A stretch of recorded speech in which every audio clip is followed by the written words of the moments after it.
Als ich ein Kind war, wurde eine Gruppe von Jungs im Dorfladen beim Klauen erwischt. Mein Vater war außer sich, als er davon erfuhr. Aber ich habe doch gar nichts gestohlen. Vielleicht, sagte er.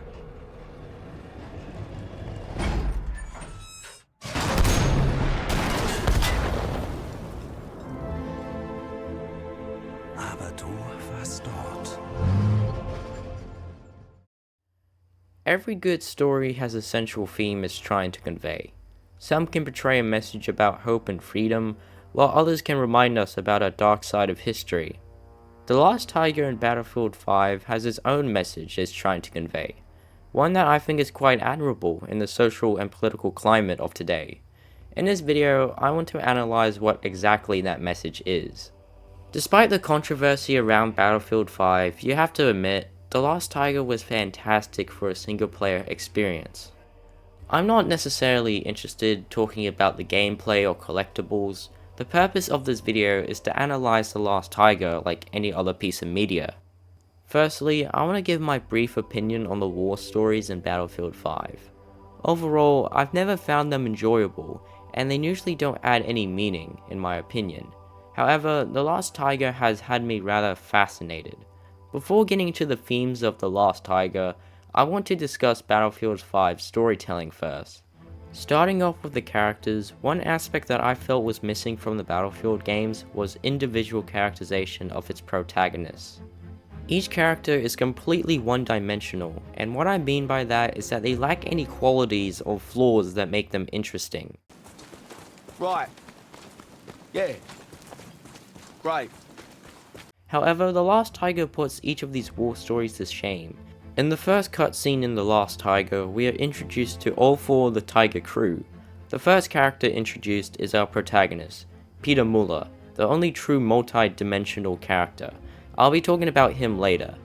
Next, we are introduced to our driver, Kurtz, with a single line.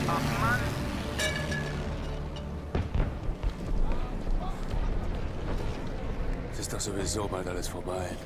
He perfectly summarizes his view of the war with a single sentence, and it leaves no surprise when he loses all faith in not only his crew, but his entire country.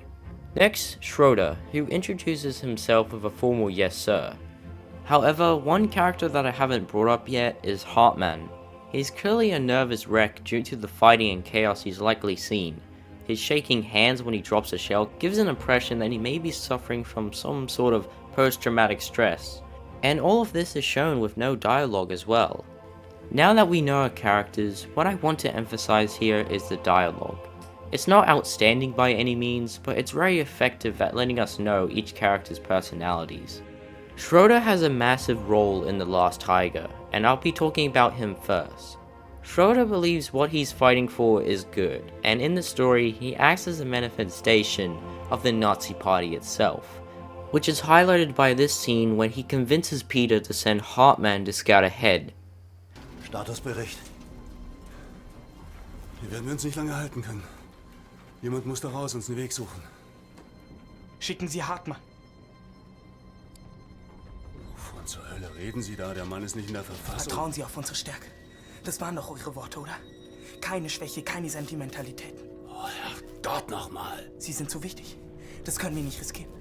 Und ich bediene das Geschütz. Dann mache ich das eben. Nein, Sie müssen fahren. Aber Hartmann, der ist doch eh angeschlagen. Austauschbar. Wollen Sie ihn wirklich da rausschicken? Hartmann! Ja? Schroeder highlights Hartman's anxiety and hesitation to fight, making him a scapegoat for their survival. Anyone who has a familiar understanding of World War II might find that sense of logic very reminiscent of the Nazis' desire for strength. Hartman shows weakness, therefore he is considered expendable. I think that the message of The Lost Tiger in its most basic form is who was responsible for the start of World War II. People would argue that Hitler is solely at fault for starting the war. Others might argue that another major war was inevitable and no one is to blame. But The Last Tiger tells all of us that we were partly responsible for the rise of fascism. The world watched Germany turning away from democracy into a fascist dictatorship, and many countries did nothing to stop them, until it was too late. At the end of the story, Peter surrenders once he realizes that he's lost everything. Peter in the story was a victim. He was lied to by the Nazis, just as many civilians in Germany were in real life. However, he's not blindly following orders. He questions himself on multiple occasions and knows what he's doing might be morally wrong. But he continues to fight and follow orders because he just can't see a way out. He will die if he deserts, just like Hartmann. Schroeder represents the manipulation of the controlled German people, and now with no hope, Peter stops listening to Schroeder, making himself considered expendable and weak. The Last Tiger is trying to tell us that we should care about what happened to these people who fought in the German army, both good and bad.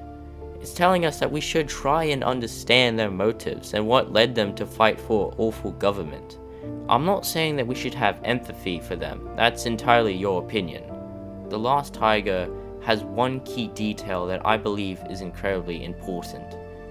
The entire crew is killed, and that's because of Schroeder.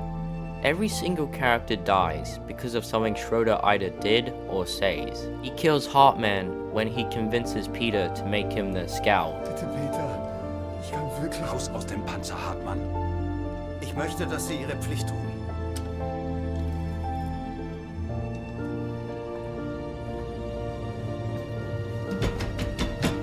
He kills Kurtz when he shoots him for deserting.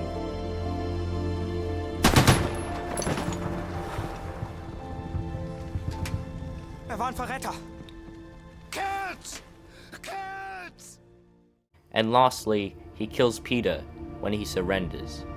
The beliefs of the Nazis killed the crew, not themselves, not the American troops, but fascism did. Fascism led them to their inevitable death.